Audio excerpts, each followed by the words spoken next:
This week on The Travel Show, how the travel industry uses your money to pay for someone else's holiday. Transforming trash into art in Lisbon. What really matters is the message behind the pieces. And I'm looking for killer whales in Norway. So a killer whale will take down a great white shark? Yeah, they will flip it over on the back. Oh my days.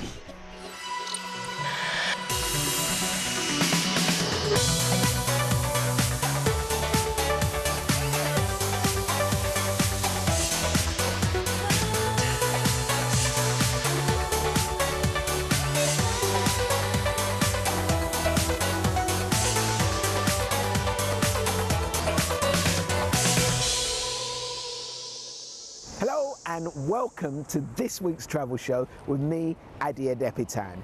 Now I'm in London this week, basically because we can't go anywhere, but we're still hoping that we'll be allowed to get back out on the road again very soon. Until then though, we're taking the opportunity to ask some big questions about travel.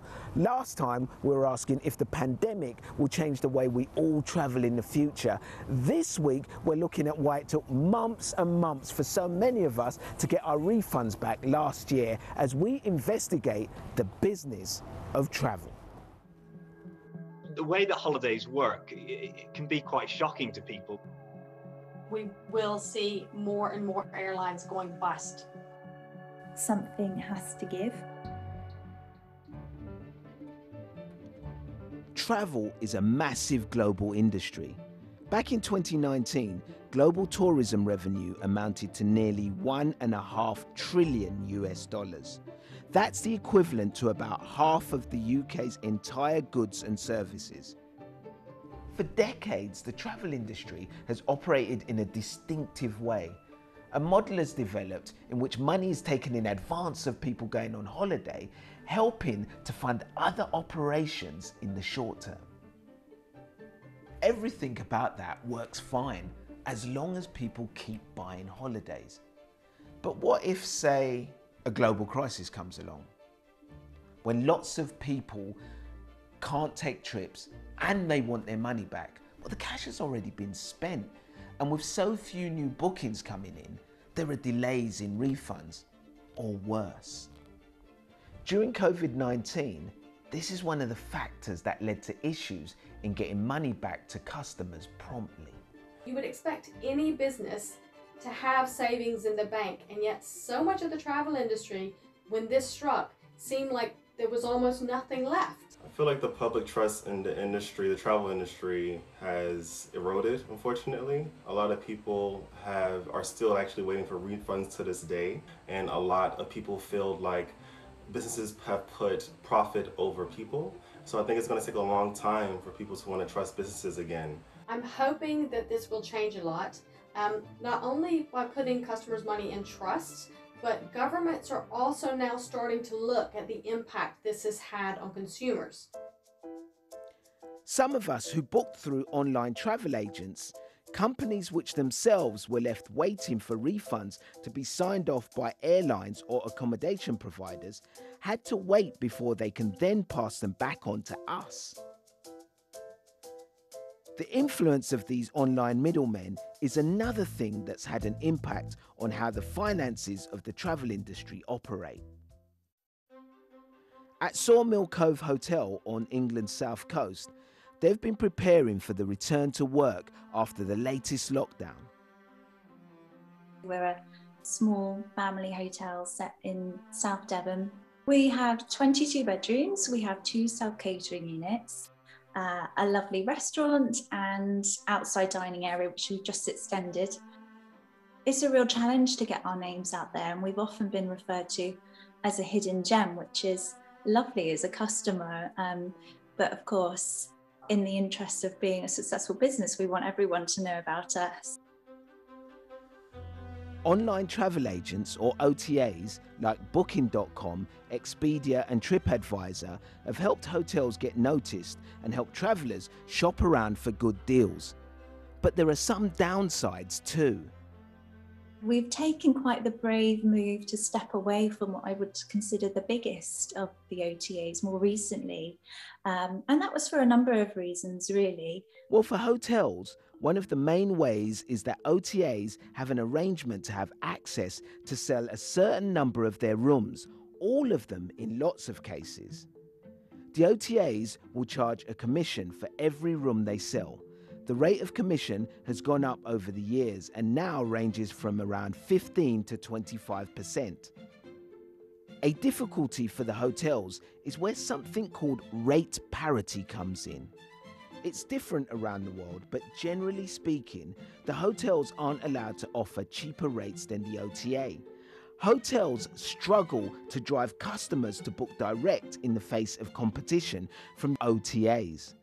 Our last sort of proper year of trading, we were spending upwards of 30,000 per year in commissions to booking agents, which is a huge amount considering we are only a small hotel and margins are already very, very tight. So it's of course a huge part of our decision to move away from the OTAs. Ultimately, if margins are increasingly being squeezed, then something has to give if we're to remain doing what we're doing, and that's not a compromise that we're willing to make. And for some, the cost of convenience means that us travellers will have to pay more. Previous research that we've carried out has found that in the UK, this has raised prices anything up to 10 to 20% across the board. So anything you're saving and shopping around, unfortunately, is being passed on because of this general raise.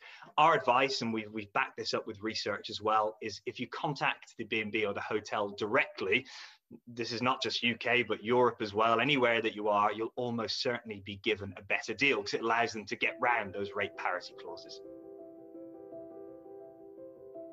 But it was aviation that held a lot of the travel headlines during the pandemic.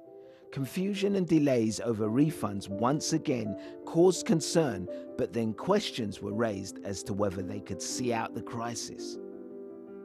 The impact very much depends on the government support, and so different governments provided different levels of support for the aviation industry and for the travel industry as a whole.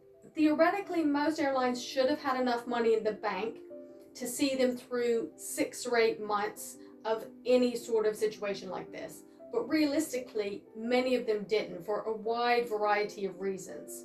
But the difficulties the airlines have faced to survive the COVID-19 pandemic could have big implications on the cost for flying in the future. I think one of the worst things that's likely to come of the pandemic is an increase in the cost of flying long haul again, because we have seen so many budget carriers either go under or significantly trim their routes. That really is true of the whole world. It was happening before the pandemic exacerbated it. It could be that all of the disruptions to the industry caused by the pandemic will have a long-lasting impact on all of our travels. I think after a year of this pandemic that travelers are going to feel more empowered. I think you're going to find people more willing and more keen to actually read the fine print and to understand the terms and conditions and to also know their rights and protections.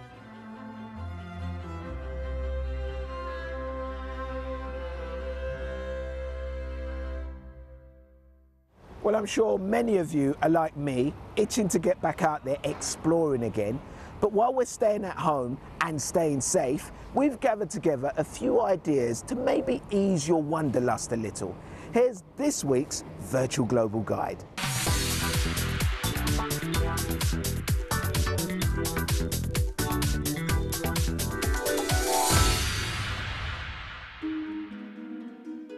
May 5th marks 200 years since the death of Napoleon Bonaparte.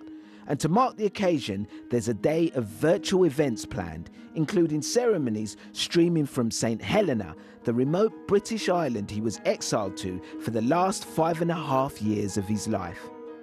You can learn more about the island and watch the proceedings on the Napoleon 200 website.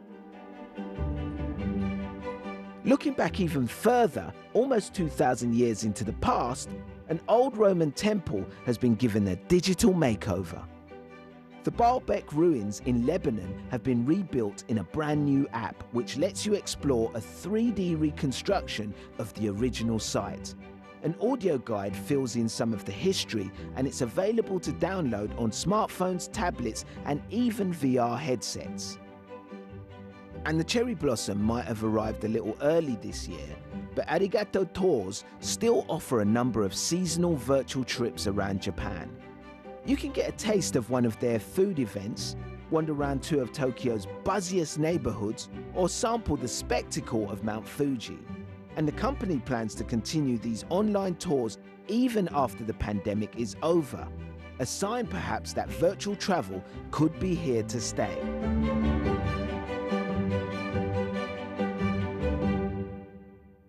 Still to come on the travel show, we meet the Portuguese artist transforming the streets with rubbish. And I'm in the Arctic on the search for killer whales. They're around 6-8 meters. Oh my days. So basically they can be higher than the boat. Wow.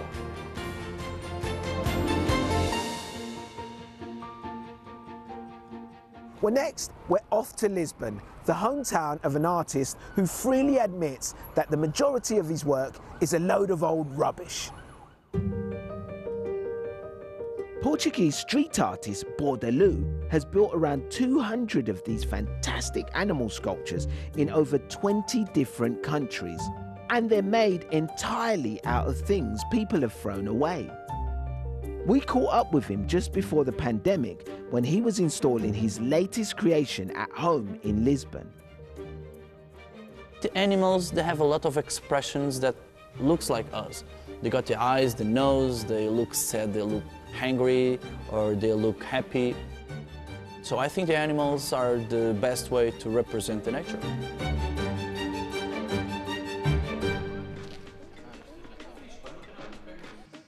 I wanted to use the trash to talk about the environmental issues, about the problems that we are living in nowadays. The pollution, the contamination, the waste, the over-consumerism. We know that this is destroying the nature.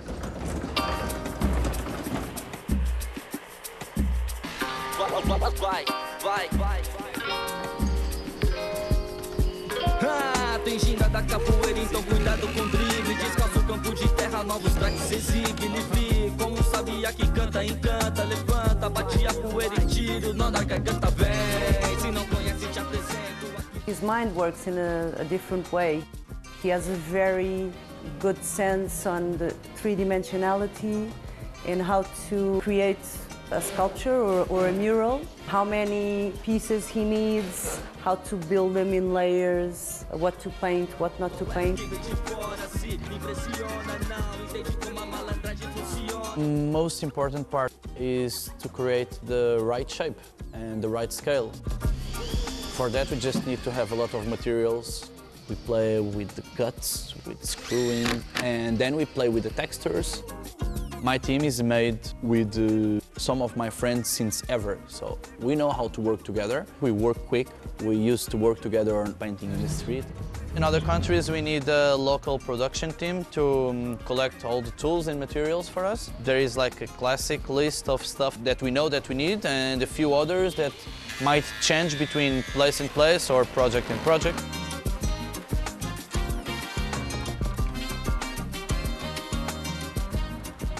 I hope that if there is a lot of people that enjoy what I'm doing, they understand the real message behind the work, because the thing is not like making beautiful things out of trash. That's just the first step that make the people stop and look.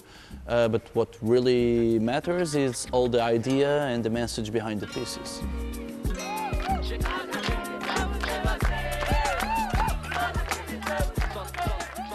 I'm an artist and I want to make art. If you can create an idea that lasts forever, or an image, the idea is the most important. If the piece lives there for 20 years, I think it's gonna live in a lot of minds for a longer time.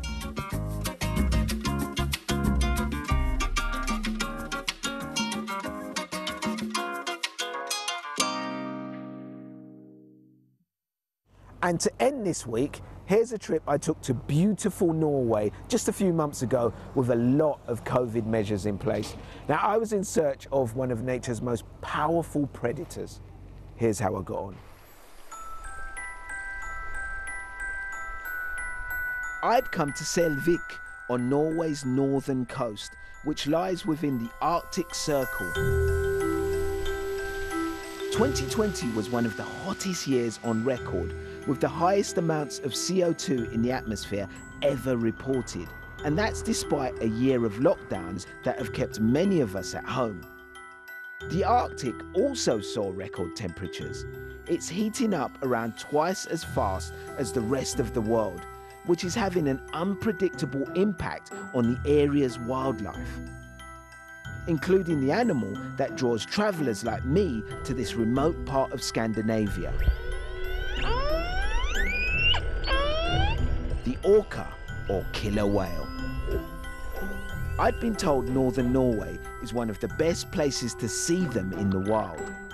And I wanted to swim with one, which in Arctic waters meant getting kitted out in a very thick wetsuit. I've got to put hot water in it and soap and try to slide you in. So let me run through this, what can I say? This process? This process. So 10mm suit. You're lubing it up with some hot water and washing up liquid. Oh my days, this is madness. I hope my mum's not watching this. It might be a little bit cold. Oh. Yeah? Yeah, that's cool. Oh. I see what you mean. You know, stand up. Yeah. And then we'll just try. May I? Yeah, of course. No. Oh my God, I better not be stuck in this. I just can't believe all of this palaver just to get this on. Everything's gonna be okay. Oh my God.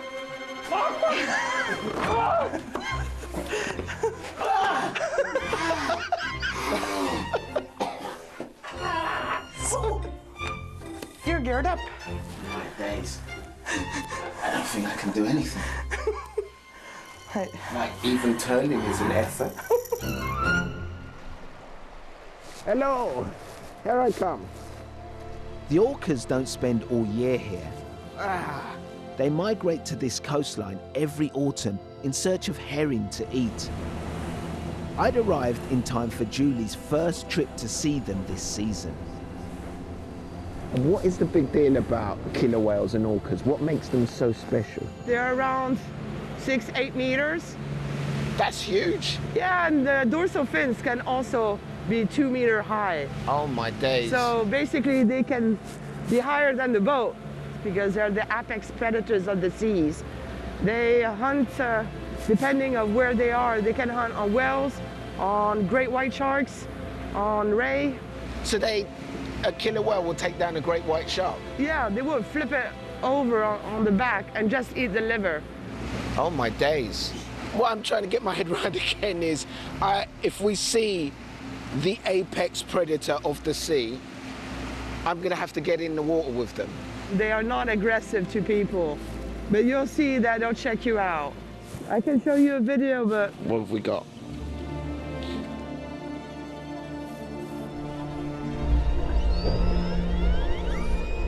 Oh wow, that is so beautiful.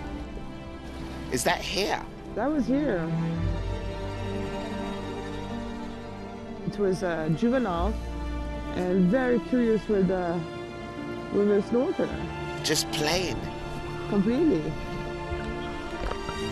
How close? Wow. Oh, that was 2 meters maximum. So just 2 meters away from a juvenile orca that was just having fun. And enjoying. Yeah. And it looks so beautiful. To be sure of seeing the orcas, we were here more than a week after they arrived in the area the year before. We're on orca watch, so Julie's got some friends who are out in boats and they're looking for orcas. As soon as they see anything, hopefully she'll get the message and we'll head on out there.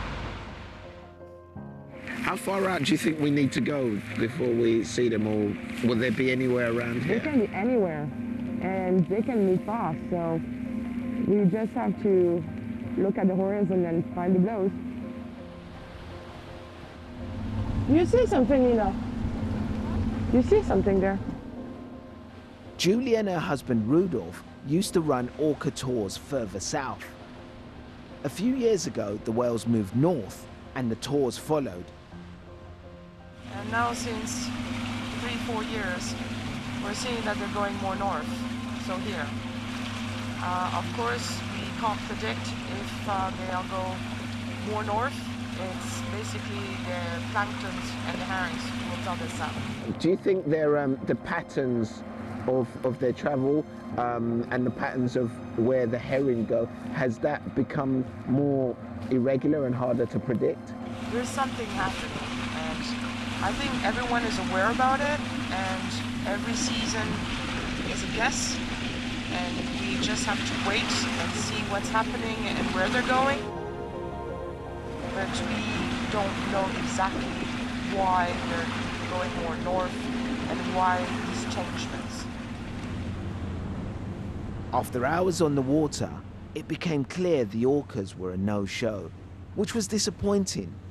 Julie told me they eventually arrived on the fjord 2 weeks later. It's hard to say for sure whether their shifting patterns are down to climate change, but with warmer temperatures affecting all manner of wildlife, from seals to seabirds, from walruses to other species of whale, it's making its effects known across the entire ecosystem. And for more of my round-the-world trip tracking the impact of these changes, you can catch up with Climate Change, Addy on the Frontline on BBC Two this month and the iPlayer.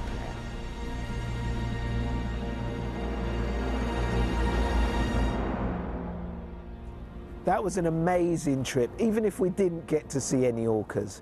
Well, that's all we got time for, but join us next week when we take a look back at some of our all-time favourite city breaks. Here we go. From our art exploration around the New York subway, to our trip on board Karachi's most colourful tour bus. There's just so much more to Karachi than we know. Looks like that will be a good one. In the meantime, you can catch up with all our past episodes on BBC iPlayer, and you can also keep up with us online. But until next time, from me, Addy Depitan, and all the Travel Show team at our home here in London, it's bye-bye.